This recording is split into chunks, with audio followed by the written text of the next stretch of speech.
Pada video kali ini kita akan membahas contoh soal penerapan turunan fungsi trigonometri pada kasus maksimum dan minimum, kasus setengah lingkaran dan segitiga. Berikut ini soal yang akan kita bahas. Diketahui setengah lingkaran dengan pusat O dan diameter D sama dengan AB, di mana jari-jarinya adalah 2 cm. Titik P terletak pada busur setengah lingkaran dengan sudut POB-nya adalah theta radian. Misalkan juga luas arsirannya adalah S. Yang pertama, kita diminta untuk menentukan luas segitiga OPB dalam fungsi theta. Teman-teman perhatikan bahwa apabila panjang OB adalah 2, maka otomatis panjang OP pun adalah 2. Kenapa? Karena baik OB maupun OP merupakan jari-jari. Untuk menentukan luas segitiga OPB dalam theta, kita bisa menggunakan aturan sinus, yaitu setengah kali OP kali OB kali sin theta. Substitusikan OB-nya 2 dan OP-nya 2 ke persamaan ini, seperti ini. Kemudian ini kita coret 2 yang ini sama 2 yang ini. Dan kita peroleh luas segitiga OPB sebagai fungsi theta adalah 2 sin theta. Selanjutnya, pertanyaan yang B, kita diminta untuk menentukan luas segitiga OPA. Supaya kita bisa membuktikan apakah luas OPB sama atau enggak sama luas segitiga OPA. Jadi untuk menentukan luas segitiga OPA, teman-teman perhatikan lagi bahwa apabila di sini sudut POB-nya adalah theta, maka sudut POA-nya di sini adalah 180 min theta tentunya. Kenapa? Karena saling berpelurus, teman-teman. Ya. Dan panjang OA otomatis pasti 2 juga karena jari-jari. Menggunakan aturan sinus lagi, nanti kita akan peroleh luas segitiga OPA itu sama dengan setengah kali OP kali OA sin pi atau 180 derajat min theta. Yang tentunya ini sama dengan sin theta.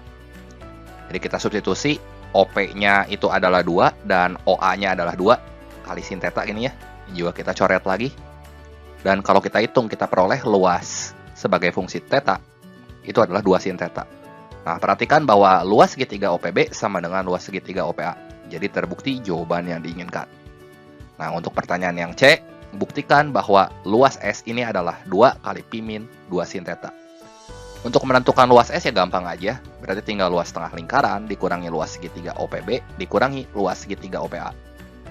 Jari-jarinya kita ganti sama 2 ya. Jadi setengah kali pi kali 2 kuadrat dikurangi 2 sin theta kurangi 2 sin theta. Yang ini 2 sama kuadratnya bisa dicoret ya. Kan ini 4/2 gitu ya. 2pi dikurangi 4 sin theta. Kita peroleh S-nya segini. Kemudian kita keluarkan 2-nya dan S sebagai fungsi theta-nya adalah 2 kali pi min 2 sin theta. Seperti itu. Selanjutnya kita diminta untuk menentukan theta supaya S-nya minimum. Dengan kata lain, supaya S-nya minimum, maka turunan pertama fungsi S atau S aksen sebagai fungsi theta-nya ini harus 0. Jadi kita turunkan 2pi min 4 sin theta ini terhadap theta sekali seperti ini. 2pi kalau kita turunkan 0, min 4 sin theta kalau kita turunkan min 4 cos theta. Dan ini hasilnya harus 0. Dari sini teman-teman bisa simpulkan bahwa cos theta-nya tentu akan sama dengan 0. Nah, tapi untuk menentukan nilai theta berapa yang menghasilkan cos theta ini 0, teman-teman harus tahu pada interval berapa ini itu berlaku. Nah, sudut theta itu berjalan dari sini. Dari 0 derajat mula-mula muter setengah lingkaran sini sampai pi. Jadi intervalnya dari 0 sampai pi. Pada interval 0 sampai pi, cos berapa coba yang 0? Ya, jawabannya adalah theta sama dengan pi/2. Maka teman-teman harus cek ketiga titik kritis ini dalam satu garis bilangan. 0, pi/2, pi. Karena bisa jadi pi/2 ini bukanlah titik minimum mutlak, tapi titik minimum lokal. Kalau kita cek, misal kita ambil angka 30 derajat aja atau pi/6 di sini. Kita substitusi ke persamaan S aksen theta, nanti hasilnya negatif kan? Jadi tandanya seperti ini. Jadi ini fungsi naik dulu, ini fungsi turun, ini fungsi turun, ini fungsi naik, ini fungsi naik, ini fungsi turun, sehingga ini itu nilai minimumnya. Dan yang ini nilai maksimum, ini pun nilai maksimum. Nah, dari sini dapat teman-teman simpulkan bahwa theta supaya S-nya minimum adalah pi/2 dan theta supaya S-nya maksimum itu adalah 0 atau pi, ya.